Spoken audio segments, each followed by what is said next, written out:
सभी से आग्रह है शांति बनाए रखें।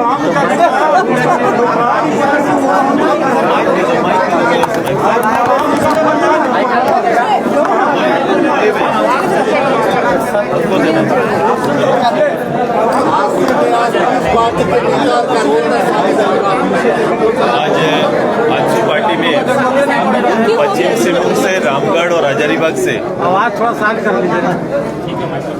पश्चिम सिंहभूम से माइनिंग एरिया से जुड़े हुए मजदूर नेता की एक टीम उस एरिया में सामाजिक काम कर रहे, विभिन्न दायित्वों में जिम्मेदारी में काम करने वाले कई नौजवान साथी और महिलाओं की टीम, रामगढ़ में शैक्षणिक संस्था को संचालित करने वाले नौजवान साथी की टीम और हजारीबाग से कई सामाजिक और राजनीतिक क्षेत्र में रुचि रखने वालों की टीम आज आजसू पार्टी में शामिल हुई। मैं पूरे समागम को अपने पार्टी में इन सभी कार्यकर्ताओं का, सदस्यों का हार्दिक स्वागत करते हैं, अनुभव करते हैं। कई अलग अलग क्षेत्रों में इनका अनुभव रहा है। ये कोशिश हमारी होगी कि इनके अनुभव का लाभ संगठन को मिले, राज्य को मिले, वहां के लोगों को मिले। राज्य में एक माहौल, राज्य के लोगों के लिए एक विश्वास पुनर्स्थापित करने की तैयारी का ये माध्यम है। हमारी कोशिश होगी कि पूरे राज्य के आम जन को लेकर, चाहे वो छात्र हो, नौजवान हो, किसान हो, मजदूर हो, इन सभी वर्गों का, महिला हो, इन सभी वर्गों को गोलबंद करते हुए, लामबंद करते हुए झारखंड राज्य के गठन के औचित्य को स्थापित करने की पहल संगठन की ओर से होगा। इन सभी को विभिन्न इकाइयों का दायित्व इनके तजुर्बे के आधार पर दिया जाएगा, ताकि राज्य के सभी क्षेत्रों का, सभी वर्गों का बेहतर नेतृत्व इनके माध्यम से प्राप्त हो और पार्टी राज्य को एक नई दिशा की ओर ले जाए, एक नई ऊंचाई को इस राज्य की राजनीति को पहुंचाने में मदद करे। मैं सभी का पुनः धन्यवाद और आभार व्यक्त करता हूं।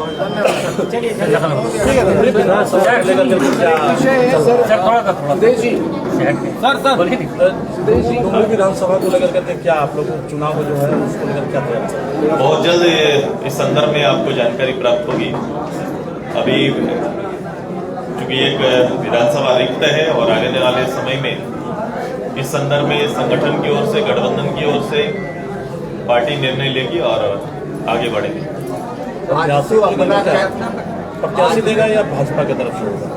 बहुत जल्दी इस बात का आएगा, निर्णय आएगा। वो तो क्लियर है कि गठबंधन होगा, लेकिन दावेदारी आपकी है क्या डोरी पर?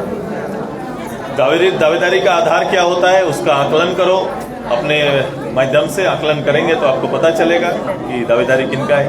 30,883, 36,000, आएगा। अभी बात करेंगे, इन विषयों पर बात करेंगे, लेकिन इसका यही संकेत है कि हम बहुत जल्द बैठ के इस पे बात करेंगे। नोटबंदी पर क्या कहेंगे? ये एक पॉलिसी है, ये भारत सरकार का एक पॉलिसी का हिस्सा है जिसको कल उन्होंने रिलीज किया है। आप हमसे ये पूछ सकते हैं, पॉलिसी तो राज्य सरकार, राज्य के नहीं बल्कि सेंट्रल गवर्नमेंट अपने देश के कानून के तहत अपने मुद्रों पर और उसकी जमाबंदी के क्षेत्र में कहीं ना कहीं कोई शंका होगी, उसी को ध्यान में रखते हुए पिछले बार भी और अभी भी हुआ है और इस पर बड़ा स्पष्ट है। इसमें बहुत ज्यादा पिछले बार क्लियरिटी नहीं थी, इस बार बड़ा क्लियर किया है, लोगों को समय दिए और सितंबर तक का समय है कि लोग बैंकों के माध्यम से आप एक्सचेंज पॉलिसी में जा सकते हैं। ये अवसर मिला, ये गवर्नमेंट की पॉलिसियां ऐसे आती है, दिक्कत इसमें है नहीं। सुदेश जी नियुक्ति को लेकर सवाल उठाते रहे हैं लगातार सरकार के खिलाफ, और कल जिस तरीके से नियुक्तियां हुई, 3500 से ज्यादा नियुक्त किए गए, नियुक्ति पत्र बांटा गया, इसे किस तरीके से देखिए? इस राज्य के पॉलिसी के तहत नियुक्ति होती तो बहुत अच्छा लगता है। ये फोटो जो आज देखे हैं, देखने में अच्छा लगता है, क्योंकि पॉलिसी तय नहीं किया। इस राज्य के आना एक नई पॉलिसी के साथ आना था। इस राज्य ने कुछ प्राथमिकता तय की थी, गवर्नमेंट ने, मुख्यमंत्री ने, मंत्रिमंडल ने कहा था, वायदा किया था पब्लिक से, उसके तहत ये पॉलिसी के तहत ये नियुक्ति नहीं हुई है। आपको पता होगा कि पूर्व की गवर्नमेंट की नियुक्ति, जिसको इसी सरकार ने रोकने का प्रयास किया, जो लोग चुन के आए हैं उनको कोर्ट जाना पड़ा, कोर्ट का सहारा लेना पड़ा, चंदा उठा के लोग कोर्ट में गए और वहां से जीत के आए। जीत के जश्न में अबीर लगाने की आदत इस गवर्नमेंट को है, लेकिन इसमें उसकी नीति कहीं नहीं है। जिस दिन अपनी नीति के साथ गवर्नमेंट बहाली प्रारंभ करेगी तब मानेंगे कि गवर्नमेंट ने बहाली की प्रक्रिया प्रारंभ की। एक आखिरी सवाल सर, कर्नाटक में जिस तरीके से गोलबंद हो रहे हैं, विपक्षी पार्टी जो है मुख्यमंत्री के समारोह में शामिल हो रहे हैं, इसे किस तरीके से देखते हैं? क्या 2024 ये एनडीए में भी इस तरह से कहीं पर कोई जीत होती है तो एनडीए के नेता एक जगह पर जाते हैं। यूपीए ने, खासकर कांग्रेस ने अपने बैनर में अपने सहयोगी को बुलाया, तो इसमें कोई गलत नहीं है।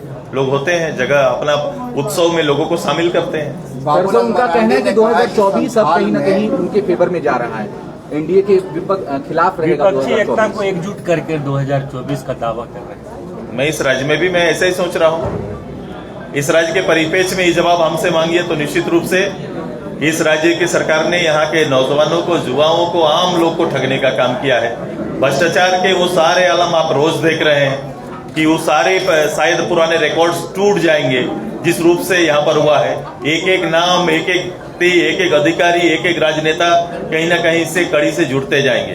तो वो विषय इस राज्य के लिए है जो वहां देखा जा रहा है, जिस चश्मे से, उस चश्मे से इस प्रदेश को भी हम देख रहे हैं और निश्चित रूप से आप देखेंगे कि इसका प्रतिफल आने वाले चुनाव में आपको मिलेगा।